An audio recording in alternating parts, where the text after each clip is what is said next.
Hi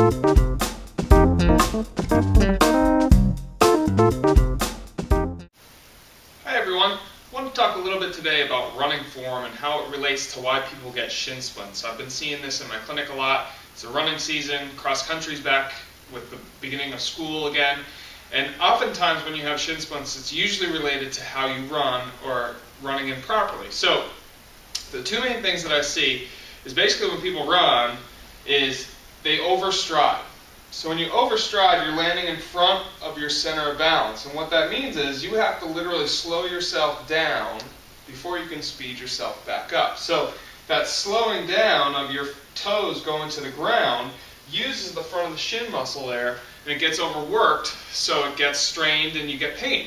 And then the other thing that we see is when you run, you want to try to stay kind of from your waist up pretty level.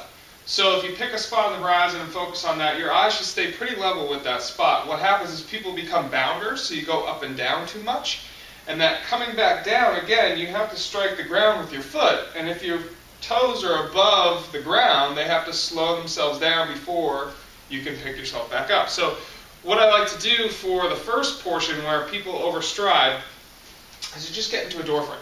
All right? You line one foot up with the door frame, and then you want to come up in front, and then it's kind of a visual feedback to make sure you're not landing in front. So you want to recreate a good motor pattern, so when you're out running and you're not thinking about it, this is what you do. You land down underneath yourself. I say squash the bug, and then wipe it off your shoe. Squash the bug, and wipe it off your shoe. So you want to make sure that you're landing underneath yourself. And also when you're running, you don't want to be too upright or even back. You want to be a little bit forward, so maybe like 5 degrees forward. So that way your momentum is in front of you, and you can propel yourself behind yourself like kind of like a train wheel, if you think of old school steam engines and stuff like that. So that's kind of what I do with my runners. Just make sure that you're improving your form, make sure you're not vertically translating too much, you're just horizontally translating. Make sure you're not overstriding. It should help to decrease the strain that you're feeling on the muscles in your shin. Also, like I said in the post that this video accompanies, if you have weakness in your hips, when you land, your knee will dip in.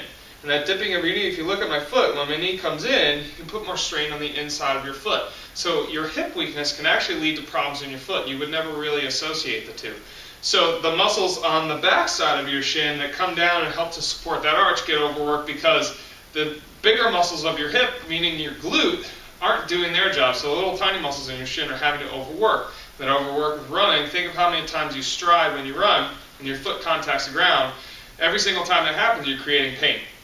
So fix your form, make sure your hip is good and strong, and also make sure that you're wearing the right shoes for your running and not wearing them for too long. So hopefully that helps with your shin splints. Hopefully it keeps you running pain-free. If you have any questions, please contact me, ianm@orthocorept.com. Please like this and share it, and hopefully it gets you running throughout the season without any shin pain. Thanks for watching, and we'll see you next time.